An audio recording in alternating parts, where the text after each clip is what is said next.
수능특강 독서 예술 영역 앵포르멜에 대해서 설명하도록 하겠습니다. 자, 여러분 1문단 주제 뽑으세요.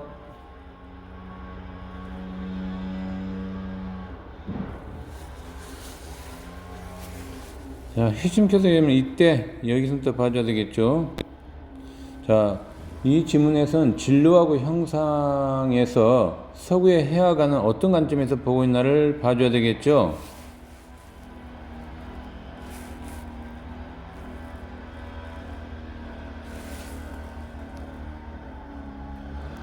자, 서구 해화가는 진로를 중시했습니까? 형상을 중시했습니까, 여러분? 분석해 보세요. 여기 나오네요. 초점이 형상에 있었다라고.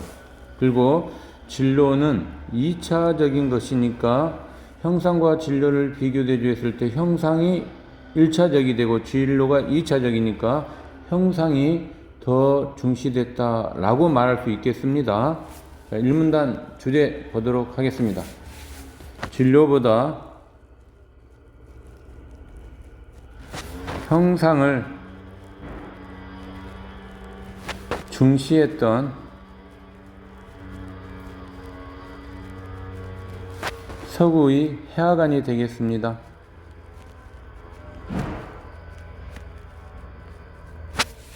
자, 이제 내용 설명 들어가도록 하겠습니다. 자, 아리스토텔레스의 관점은 진로와 형상, 즉 모든 사물은 진로와 형상이다라는 이 두 가지 관점에서 아리스토텔레스는 보고 있죠. 됐습니까? 특히 진로 형상설은 서구의 사유에 영향을 줬다는 이야기죠. 그래서 특히 서구의 해화관에 영향을 줬겠죠. 그리하여 서구의 해화는 초점이 형상에 있었다라는 거, 이 형상의 색깔을 넣기 바랍니다. 중요하죠.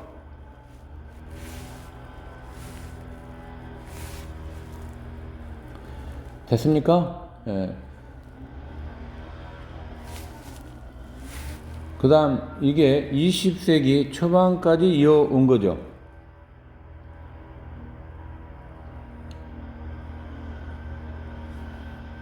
즉 서구의 사유에서 초점은 형상에 있었고 진로는 2차적인 것으로 간주되어 왔으며 이러한 사유는 20세기 초반까지 이루어졌다. 이 정도로 보면 되겠습니다. 됐습니까? 1문단. 자, 이제 2문단 주제 뽑기 바랍니다.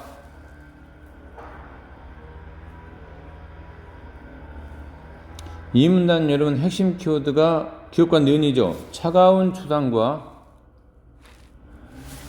뜨거운 추상, 이 내용을 지금 이야기하고 있죠. 즉 이 문단에서는 차가운 추상과 뜨거운 추상이 등장한 그런 내용을 설명한 글이라 할 수 있겠습니다. 자, 두 번째 문단 주제, 차가운 추상과 뜨거운 추상의 등장.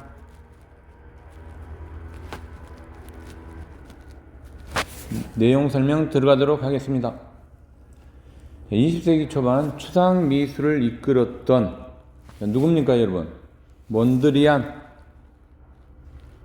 자, 몬드리안은 대상의 특징을 자, 어디에 여러분 포인트를 두고 선보였습니까? 기하학적 추상이죠? 여기에 포인트를 둬야 됩니다. 그럼 여러분이 알다시피 추상 미술에 대한 개념도 모르고 이 내용을 나가면 안 되겠죠? 자, 추상 미술 보도록 하겠습니다. 추상 미술의 정의는 자연물을 대상으로 삼지 않는 미술, 즉 대상을 사실적으로 재현하지 않고 점선면 등과 같은 순수한 조형 요소나 주관적 감정을 표현한 미술 우리가 추상 미술이라고 개념 정의를 내릴 수 있습니다. 그래서 여기서 추상 미술의 포인트를 우리가 잡으면 이렇게 정리하면 좋을 것 같습니다.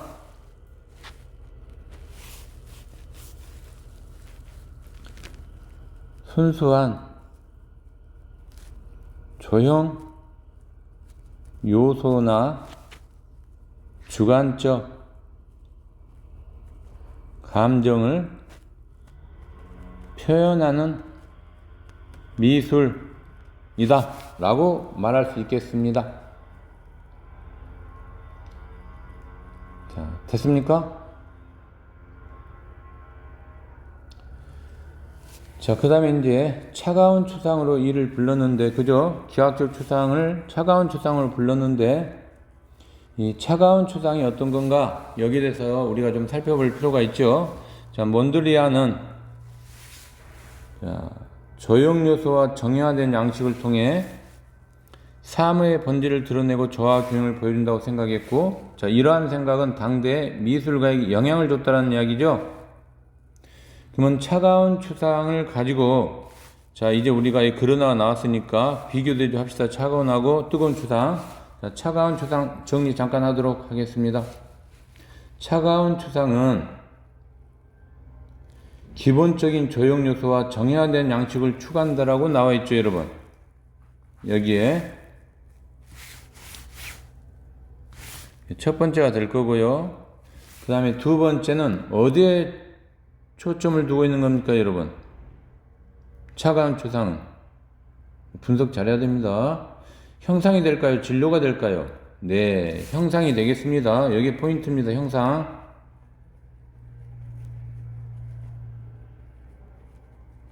됐습니까? 그러면 뜨거운 추상은 여러분 어디에 초점을 둘까요? 여기 나왔죠. 진로를 중시하는 앵포르델. 그러니까 뜨거운 추상이 진로에 초점을 두었으니까 역발상에서 차가운 추상은 형상에 초점을 두었다라고 여러분이 추론할 수 있죠. 이런 식으로. 됐습니까? 네. 자, 그럼 여기는 진로에 초점.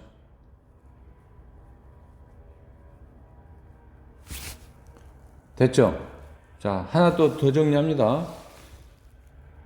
차가운 추상은 최소한의 형태와 색채로 어떤 형태를 추구하면서 디자인 분야에 영향을 줬다고 했죠, 여러분?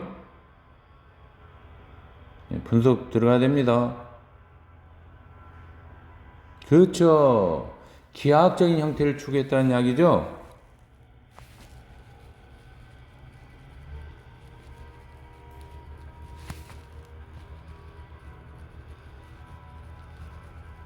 이렇게 정리가 돼야 됩니다. 그래서 우리가 차가운 추상하면 몬드리안의 신조형주의가 되겠습니다. 즉 요소주의를 이야기하고 있는 거죠.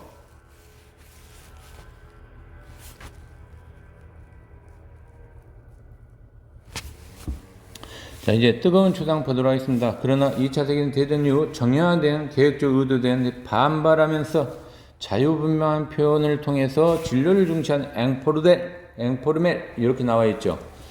그러면 여러분 뜨거운 추상은 자유추상이라고 말할 수 있죠.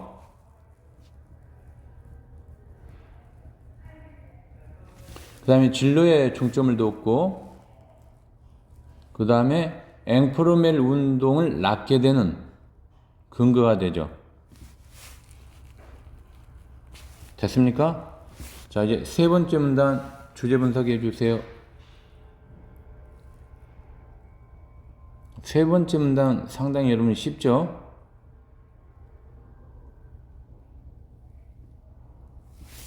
자, 앵포르멜은 했어요. 그죠? 그러면 뒤에 내용이 이제 뭐가 돼요, 여러분? 개념이나 의미가 되겠죠? 그래서 여기까지 의미를 미술 양식을 말한다. 그럼 여기까지 내용이 앵포르멜에 대한 개념 정도가 되겠습니다. 그럼 세 번째 문단 주제는 앵포르멜의 개념이 되겠습니다. 됐습니까? 예.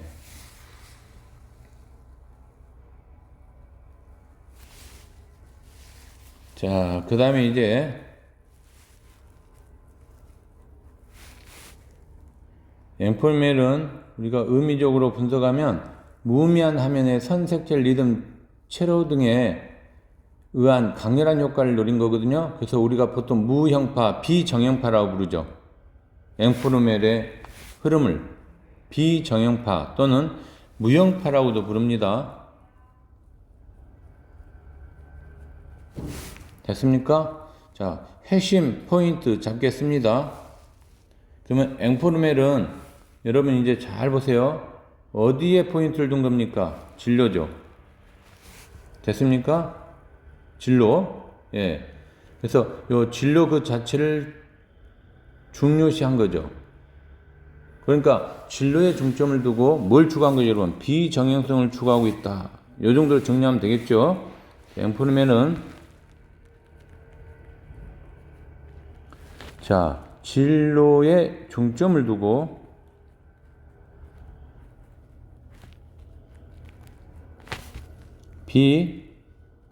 비정형성을 추구했다 정도로 정리하면 되겠습니다. 됐습니까? 자, 앵포르멜 잡아주시고 그 다음에 이제 그 뒤에 내용을 보니까 수동적인 바탕에 불과한 것이 아니라 했어요. 그죠? 그 자체로 존재하는 것. 그러니까 앵포르멜은 진로에 포인트를 두었다는 이야기죠. 예.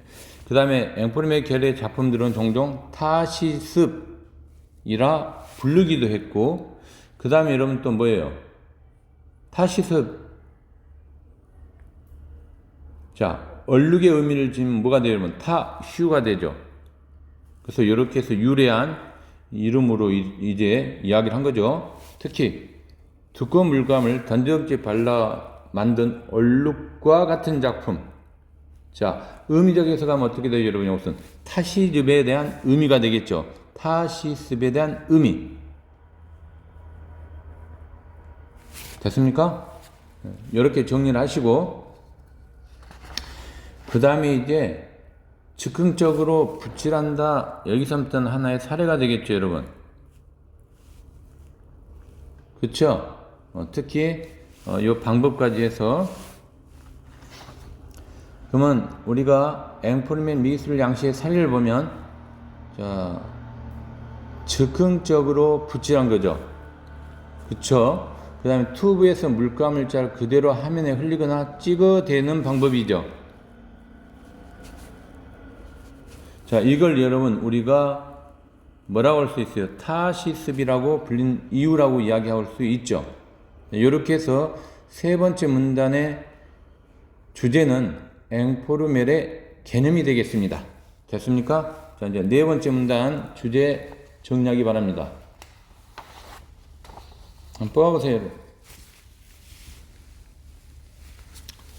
그쵸? 네 번째 문단 만약 시험에 나온다면 앵포르멜과 디비페의 비교 대조가 여러분 나오겠죠. 그래서 앵포르멜의 대표적인 작가의 디비페가 나와요. 그죠? 그래서 이렇게 여러분이 같이 연관돼서 봐줘야 됩니다. 자, 그러면 앵포르멜의 대표적인 작가 누구예요? 여러분 최고의 작가가 디피페예요. 디피페.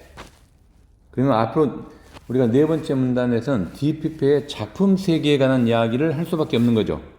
됐습니까? 자, 그럼 주제 먼저 적도록 하겠습니다. 앵포르멜의 대표 작가인 디비페의 작품 세계 이렇게 정리하면 되겠습니다. 자, 이제 내용 정리 들어가도록 하겠습니다. 특히 디비페는 어떤 사람이냐 하면 프랑스의 화가이자 조각가입니다. 프랑스의 화가이면서 조각가. 자, 이제 내용 보도록 하겠습니다.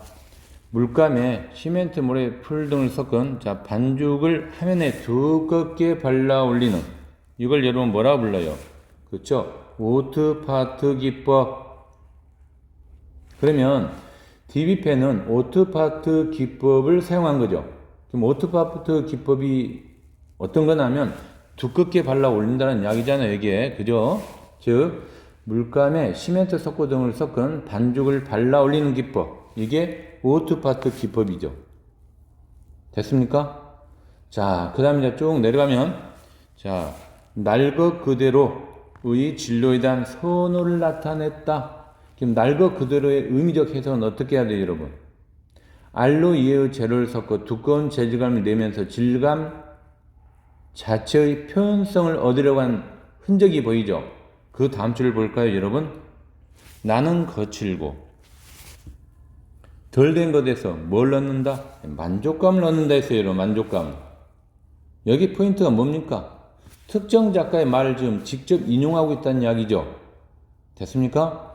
자, 그럼 이제 작품 세계는 DBP의 작품 세계는 이제 이렇게 되겠네요, 여러분.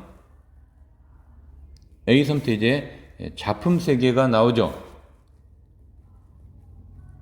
DBP의 작품 세계. 됐습니까? 그럼 작품 세계에서 우리가 포인트를 잡으면 이제 쭉 정리할 수 있는데 한번 보도록 하겠습니다. 자, 어린이나 정신병자의 작품. 도시 낙서 이미지에 관심을 가졌다라고 이야기했어요. 이 말은 여러분, 자, 정리하면 사회적 약자들의 작품에 관심이 있었다 없었다? 예, 있었다 정도로 해석하면 되겠습니다. 됐습니까? 예. 그 다음 예술적인 문화에 오염되지 않은 사람들이 창조한 미술. 그 다음에 더듬어지지 않는 미술점은 훨씬 더 진실한 모습을 보여준다. 라고 했기 때문이다. 라고 이야기하고 있는 거죠. 됐습니까? 자, 그 다음 또 내용 보도록 하겠습니다. 자, 이 마지막에 보면 낙서작을 특징적으로 사용했고, 그 다음에 사회적 체면의 예 뒤에 숨겨져 있는, 자, 이 부분이 또 중요하겠죠. 원시적이고 본능적인 모습을 드러냈다. 그러면 여러분, DBP의 작품 세계는 뭐예요, 여러분? 첫 번째, 사회적 약자들의, 여기 사회적 약자가 되겠죠, 여러분, 여기까지. 그죠? A섬부터. 자, 사회적 약자의 관심을 많이 갖고 있는 거죠. 그 다음 두 번째는 가공되지 않는 원시적이고 본원적인 미술에 역점을 둔 거죠. 이렇게 두 가지를 정리할 수 있겠습니다. 뒤에 가서 앵포르의 미술 운동의 이념적 토대가 되었고 비주류 미술인 아웃사이드 아트에 영향을 미쳤다라고 우리가 말할 수 있는 거죠. 네. 자, 마지막 문단 보도록 하겠습니다. 자, 주제 뽑으세요. 자, 타피에 나오죠? 음악평론가 프랑스 타피에. 타피가 여러분 뭐라고 이야기하고 있습니까? 그쵸? 비정형을 향하는 새로운 탐구문을 열었다고 보았죠? 그 다음 또 뭐니까? 앵포르의 미술에 대해서 어떻게 보고 있습니까, 여러분? 그쵸? 자, 기존의 관념을 뒤집은 미술운동의 성격이라고 했어요. 그러면 이것은 하나의 가치가 있는 거죠. 이런 가치가 있는 걸 우리가 보통 의의라고 하죠. 의의. 그쵸? 즉, 앵포르멘은 예술적 가치의 의의가 되겠습니다. 예술적 가치의 의의. 그러면 주제는 바로 이걸 가지고 근거로 해서 쓰면 되겠죠. 자, 앵포르멘의 의의가 되겠습니다. 됐습니까? 네. 할만하죠? 자, 이렇게 해서 이제 지문 분석을 끝내고 바로 문제 들어가도록 하겠습니다. 1번 문제 분석해 보세요, 여러분.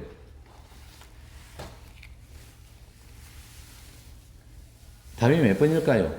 가장 적절한 겁니다. 4번이 되겠습니다. 자, 우리가 이 내용을 보면 진로보다 형상에 주목했던 서구사의 특징을 소개했죠, 처음에. 그 다음에 반대 역발상에서 앵포르메 미술에 대해서 설명했죠. 그리고 대표 작가인 DBP를 통해서 앵포르메 미술의 특징을 자세히 설명하고 있는 내용이죠. 그러니까 등장 배경, 그 다음에 개념 소개, 그 다음에 이를 부연 설명하고 있다라고 말할 수 있죠. DBP를 통해서 앵콜맨 미술 특징을 자세히 설명했으니까 부연 설명하고 있는 사람은 DBP죠. 이렇게 정리할 수 있겠습니다. 됐습니까? 자, 이제 1번 답지가 아닌 근거는 뭡니까? 유형 구분하고 있지 않죠. 문제점 지적도 없죠. 2번 답지 분석하세요. 사회에 끼친 영향 없죠. 그 다음 비판적 견해 있었습니까? 없죠. 3번 답지 분석하세요. 다양한 관점 없습니다. 그죠? 소개하지 않아서 다양한 관점을. 5번 답지는 함정이 들어가 있습니다. 분석해 보세요. 5번 답지를 분석하기 위해서는 앵콜맨 미술과 대립하는 미술 이론을 절충하고 있습니까? 없죠. 그래서 절충한 새로운 관점 제시 없습니다. 답은 4번이 되겠습니다. 2번 문제 분석하도록 하기 바랍니다.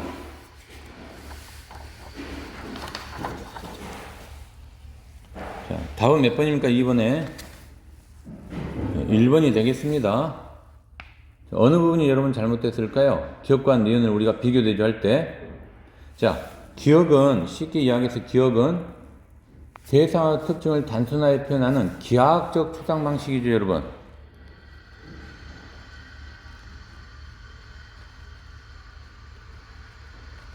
기하학적 추상 방식으로 이러한 방식이 기존의 관념을 뒤집는 새로운 발상이라고 이야기했습니까? 이런 내용은 없어요. 그죠? 그래서 답이 바로 이 부분이 틀렸네요. 그죠? 또한 5문단에 근거하면, 니은 뭡니다.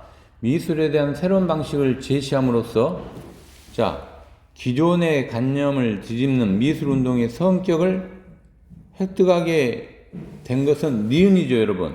그러면, 여러분, 만약 이게 답이 되려면 기억이 아니라 뭘로 건쳐야 돼요, 여러분? 니은이 맞죠? 니은. 기억은 틀리고. 그래서 1번이 답이 되겠습니다. 정리됐습니까? 예. 2번 문제는 어디가 맞습니까? 2번 핵심 키워드 근거. 조화와 균형 이뤘죠, 그 다음 니은은 촉감적 질감에 주목했죠. 그 다음 다시 니은은 자유, 분방한 표현을 추구했죠. 그 다음에 기억은 재현하는 거리가 멀었죠. 이 정도 여러분이 정리하면 되겠습니다. 이제 문제 3번 분석하도록 하겠습니다.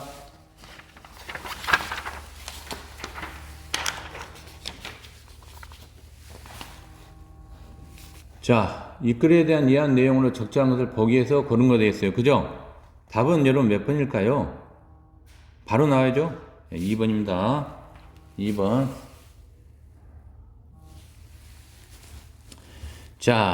기억번 여러분, 맞죠? 아까 엄청 강조했죠? 1문단에서. 그죠?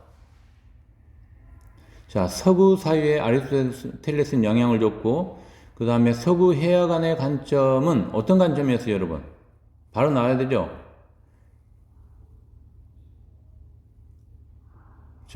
형상이 진로보다 어떻게 됐습니까? 분석 한번 할까요? 진로는 2차적인 걸로 봤어요. 그죠? 그럼 형상은 뭘로 봐도 1차적인 거죠? 그러면 이렇게 되겠죠? 그래서 형상이 진로보다 더 중시된다. 맞는 표현이 되겠습니다. 이렇게. 4번 답지 분석하기 바랍니다. 4번 답지도 이런 마찬가지로 네 번째 문단에 근거하면 DBP는 오트파트라는 기법을 통해서 물감에 시멘트, 석고 등을 섞은 반죽을 발라 올리는 이러한 기법 날것 그대로의 진로에 관심을 보여줬다라고 이야기하고 있죠. 그래서 맞는 표현이 되겠습니다. 됐습니까? 그러면 니근디스는 왜 틀렸죠, 여러분? 근거 제시하세요.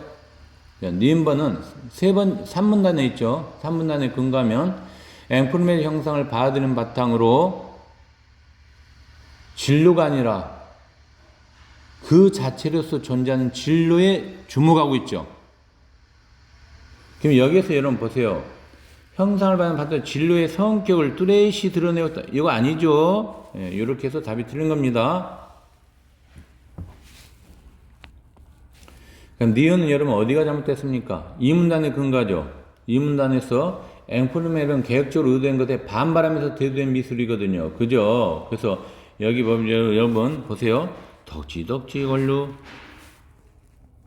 어때요 여러분? 다 틀렸죠?